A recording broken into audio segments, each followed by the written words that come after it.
All right, 1 Samuel 29. Once again, let's call this one Unbelievable, but subtitle it Achish's Trust 2. Understand we talked about Achish's trust before.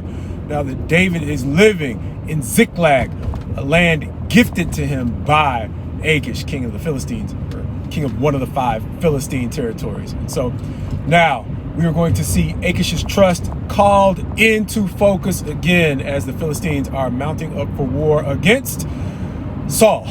And now we are picking up that story again now that the procession of the section of the Philistine army that has David at the rear is marching before the other lords of the Philistines. They are going to be shocked to see a band of Hebrews intermixed with the Philistine army that's going to go fight Hebrews.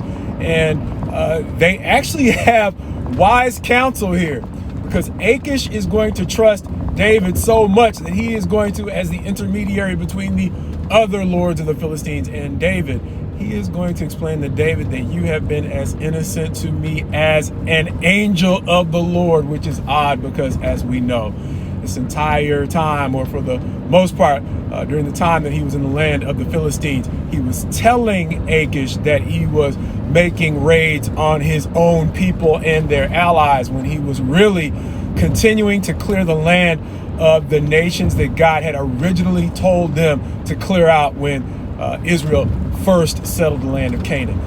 Peoples and territories that were not originally cleared as God had called them to, but territories that might have made Achish feel a little bit more threatened and a little bit less certain about David's intentions. And so his belief that David was as an angel of the Lord to him was based upon David not telling the truth about what he was doing under Achish's service and under his protection. And so the lords of the Philistines are wise, because what Achish has done is probably not uncommon from what a lot of us would want to do.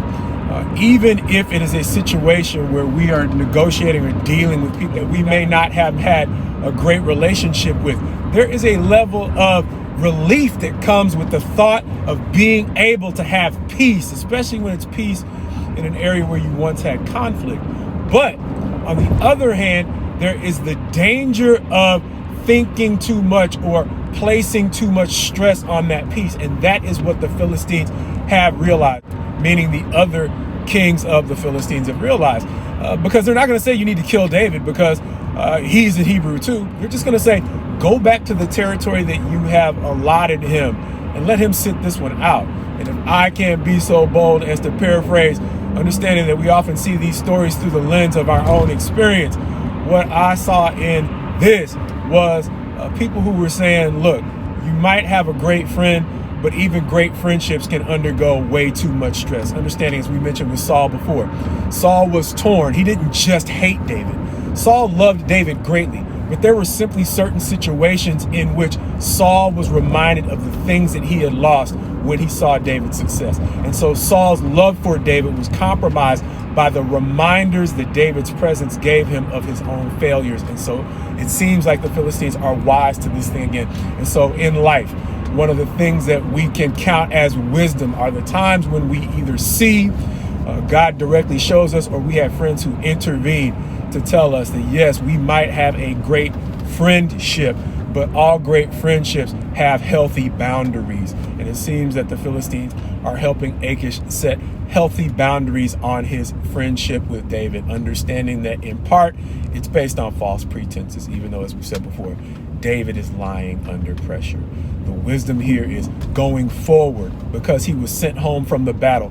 One, it makes sure he is no longer in the awkward position of having to answer the question, what would he really do when faced with the option of either having to kill his own people or killing the people who have taken him in during his time of need, having to flee from his own people. And so the upside of this story seems to be the way in which the other 4 kings of the Philistines relieve David of the unbelievable pressure of having to make that difficult a choice.